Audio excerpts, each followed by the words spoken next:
जो मैंने अपनी फिल्म में एक गाने में दी थी, देश के लाडलों का लहू गंगा जल से भी ये पाक है, काम आए तो है काम की वरना ये जिंदगी खाक है। देखो कैसे लिपटे हुए हैं ये तिरंगे में लिपटे बदन, मेरे महबूब मेरे वतन तुझ पे कुर्बान है जाने वाला। इसके साथ ही मैं आखिरी शब्द आपसे यही कहूंगा, let's be proud of Atharva foundation, let's be proud of Atharva foundation. This foundation will lay the foundation of patriotic feeling not only on the borders but in the rest of the country, and ये patriotic feeling जो हमारी चारों ओर जो फैलेगी वो हमारे देश में एक अद्भुत शक्ति प्रदान करेगी। जय हिंद, जय हिंद, जय हिंद। के लोकप्रिय विधायक सुनील राणे जी, अथर्व फाउंडेशन के उपाध्यक्षा वर्षा सुनील राणे जी, मुंबई भारतीय जनता पार्टी के अध्यक्ष विधायक आशीष शेलार जी, चारकोप के हमारे लोकप्रिय विधायक योगेश सागर जी, मंच पर उपस्थित सभी हमारे जाबाज देश के रक्षक, हम सबके रक्षा करने वाले जाबाजों को मैं नमन करने के लिए यहाँ पर आया हूँ और इस कार्यक्रम के आयोजक सुनील राणे जी का अभिनंदन करने के लिए आया हूँ, क्योंकि देश की रक्षा करने वाले शूरवीर जवानों का सम्मान करने का मौका हम जैसे राजनीतिक क्षेत्र में बड़े बड़े पदों पर काम करने वाले लोगों को भी बहुत कम मिलता है, और आप जैसे लोगों को तो लगभग मिलता ही नहीं है, ऐसा मैं कहूँगा तो कोई अतिशयोक्ति नहीं होगी।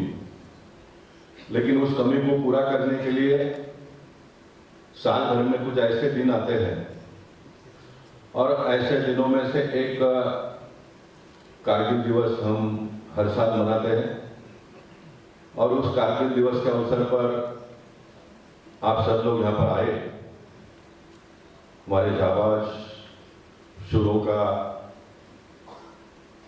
अभिनंदन करने के लिए, उन्हें वंदन करने के लिए, उनको नमन करने के लिए, और जो शहीद हुए हैं उनको याद करने के लिए।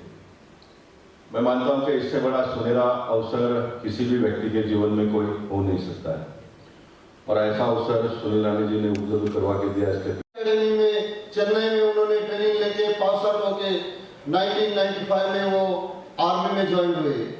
1996 में उन्होंने ऑफिसर यंग कोर्स जो पूना सीएमए में चलता है वो किया, और 96 में कैप्टन पद पे उन्होंने अपना कमीशन लिया।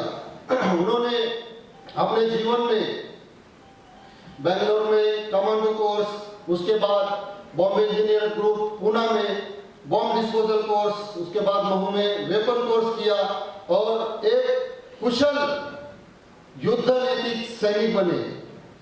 जब कारगिल का युद्ध शुरू हुआ तब वो असम में पोस्टिंग थे, और एक युद्ध नीति जानने वाले सैनिक की कारगिल में बहुत ज्यादा जरूरत थी, इसलिए उनको असम से उनको कारगिल युद्ध में बुलाया गया।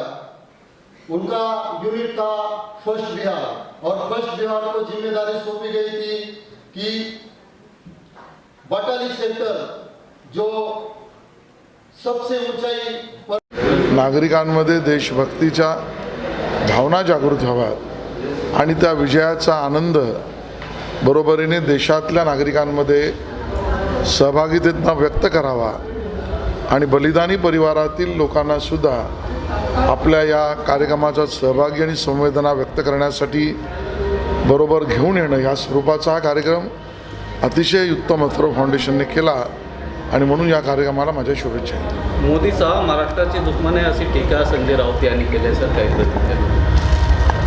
संजय राऊत आणि उबाटा सेना हे खऱ्या अर्थाने महाराष्ट्राचे द्वेष्टे आहेत। महाराष्ट्रात येणाऱ्या प्रत्येक व्यवसायाला आणि रोजगाराला, मग तो नाणार असेल का तो आरामको असेल का ते वाढवणचं बंदर असेल, या सगळ्या येणाऱ्या गुंतवणुकीला विरोध करणारे पहिले म्हणजे उबाटा सेना म्हणजे महाराष्ट्रातल्या युवकाच्या हाताला काम मिळू नये असा महाराष्ट्र द्वेष हा उबाटा सेनानी संजय राऊत करतात. बरोबरीने कुठलंही विकासाचं काम असेल तर कोस्टल रोडलाही पहिल्यांदा विरोध, मुंबई नागपूर एक्सप्रेसवेला पहिल्यांदा विरोध, मुंबईच्या नवीन होऊ घातलेल्या एअरपोर्टला विरोध, विकास हा महाराष्ट्रात होऊच नये या पद्धतीने भूमिका घेणारे संजय राऊत आणि उबाटा सेना हे महाराष्ट्र द्वेष्टे आहेत. म्हणून त्यांनी दुसऱ्याला त्यांनी शिकवू नये. लाडकी बहीण योजनेबाबत त्यांनी सांगितलं की पैसे कुठून आणणार, हे योजना बंद होणार, सरकार जाणार. या सगळ्यांना सुप्रीम कोर्टाने जे असे प्रश्न आणि शंका उपस्थित करतात त्यांना अतिशंकेखोर असं म्हटलेलं आहे. व्हीव्हीपॅटच्या संदर्भामध्ये जे न्यायालयामध्ये सुप्रीम कोर्टात दावा चालू होता त्यावेळेला देशाला या अतिशंकेखोरांपासून सावधान राहिलं पाहिजे हे सुप्रीम कोर्टाने म्हटलेलं आहे. तोच आणि तेच शब्द हे उबाटा सेनानी संजय राऊत यांना लागू होतात. लाडली बहीण योजनेमध्ये माझ्या माता भगिनींना मदत मिळते तर यांच्या पोटात दुखायला लागलेलं आहे.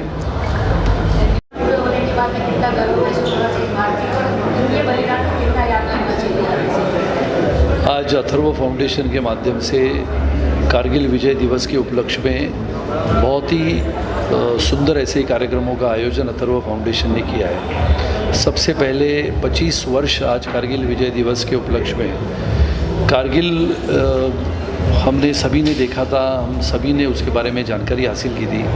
और कारगिल के युद्ध को जब हमें विजय मिली उसको आज 25 वर्ष पूरे हुए. इसके लिए आज सबसे पहले मैं देशवासियों को मनपूर्वक शुभेच्छा देता हूँ.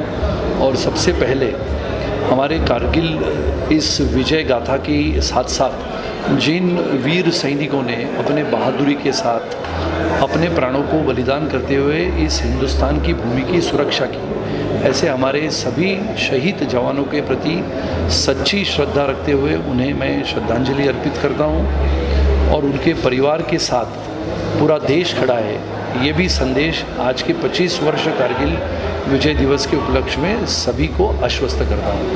हम सबको पता है कि कारगिल का युद्ध 25 वर्ष पहले लड़ा था और तभी के स्वर्गीय प्रधानमंत्री श्री अटल बिहारी वाजपेयी जी के कल्पकता से उन्होंने जिस प्रकार से पाकिस्तान ने आक्रमण करने के पश्चात कारगिल की ऊंचाई या कारगिल की ऊंची चोटियों पे पाकिस्तान के सेना ने आक्रमण के पश्चात भारतीय सेना के जाबाज सैनिकों ने अपने प्राणों की आहुति देते हुए इस कारगिल के युद्ध को जीता था.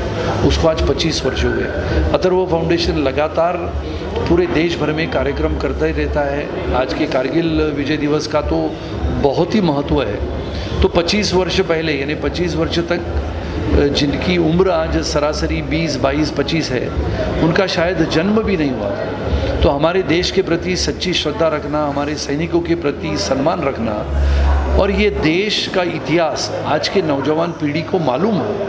और कारगिल युद्ध ये सबसे कठिन, सबसे भयंकर, सबसे भीषण युद्ध था जिसके बारे में जानकारी हासिल करने के लिए रशिया से लेके अमेरिका तक उन देशों के सैन्य या फिर सैनिक यहाँ पर आते हैं, उसकी जानकारी लेते हैं. क्योंकि 20,000 फुट की ऊंचाई पर बर्फीली ठंड में शून्य से नीचे 10 और 15 डिग्री सेल्सियस में युद्ध को कैसे लड़ा गया.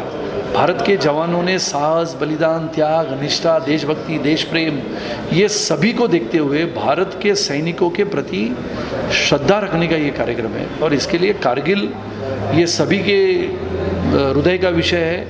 और तिरंगा अगर कहीं पर लहराता है तो तिरंगा सभी भारतीयों के हृदय में लहराता है. और इसके लिए कारगिल विजय दिवस के उपलक्ष्य में मैं सबको शुभेच्छा देता हूँ. ये जो नई पीढ़ी है जिसकी उम्र 25 साल है, तो 25 साल के पहले कारगिल हुआ था, तो कारगिल के बारे में वो निश्चित रूप से जानकारी हासिल करे.